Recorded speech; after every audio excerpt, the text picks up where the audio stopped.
بسم اللہ الرحمن الرحیم۔ جناب رسالت مآب صلی اللہ علیہ وسلم نے ارشاد فرمایا، جس نے 40 دن تک غلے کو روکے رکھا اس سے اللہ تعالیٰ بری الذمہ ہے۔ رسول کریم صلی اللہ علیہ وسلم نے ذخیرہ اندوزی کو اس قدر منع فرمایا ہے کہ آپ صلی اللہ علیہ وسلم نے ارشاد فرمایا کہ ذخیرہ اندوزی کرنے والا گناہ گار ہے۔ جناب رسالت مآب صلی اللہ علیہ وسلم نے ارشاد فرمایا، وہ ذخیرہ اندوز شخص بہت برا ہے کہ جب اسے قیمتوں میں کمی کی اطلاع ملتی ہے تو تکلیف محسوس کرتا ہے، جب قیمتیں چڑھتی ہیں تو وہ خوش ہوتا ہے۔ حضور صلی اللہ علیہ وسلم نے ارشاد فرمایا کہ بازار میں مال لانے والے کو رزق دیا جاتا ہے اور ذخیرہ کرنے والے پر لعنت بھیجی جاتی ہے۔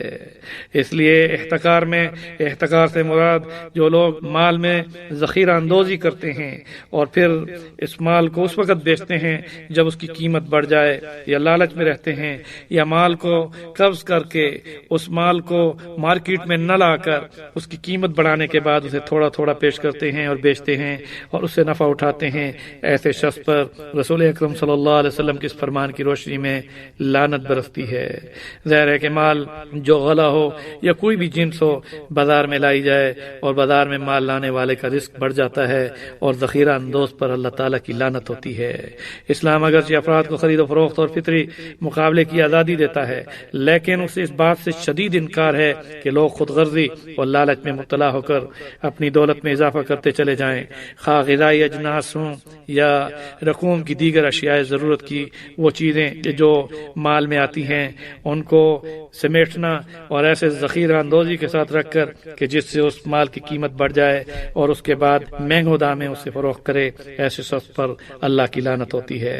اشیاء تجارت جمع کر کے رکھنا تاکہ مہنگو داموں پر اسے فروخت کیا جائے اور پھر مجبور ہو کر لوگ مہنگے دام اس چیز کو خریدنے پر مجبور ہو جائیں تو ایسا شخص جو کہ احتکار کا مرتکب ہوتا ہے یعنی ذخیرہ اندوز، اس پر اللہ تعالیٰ کی لعنت پڑتی ہے، اور سماجی و مدنی طور پر بھی اس شخص پر لوگوں کی بھی لعنت ہے اور اس کے مال میں برکت بھی نہیں ہوتی۔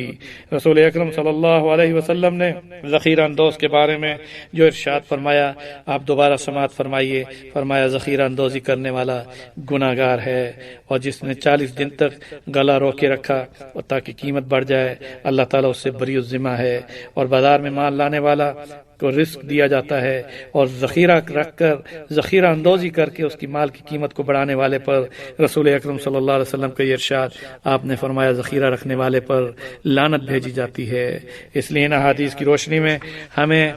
مالی انداز سے بھی، معاشی خوشحالی کے لیے بھی رسول اکرم صلی اللہ علیہ وسلم کی ارشادات پر عمل پیرا ہونے سے اپنی معیشت کے نظام کو ہم بہتر سے بہتر انداز سے اس دنیا میں راج کر سکتے ہیں۔ وما علینا الا البلاغ۔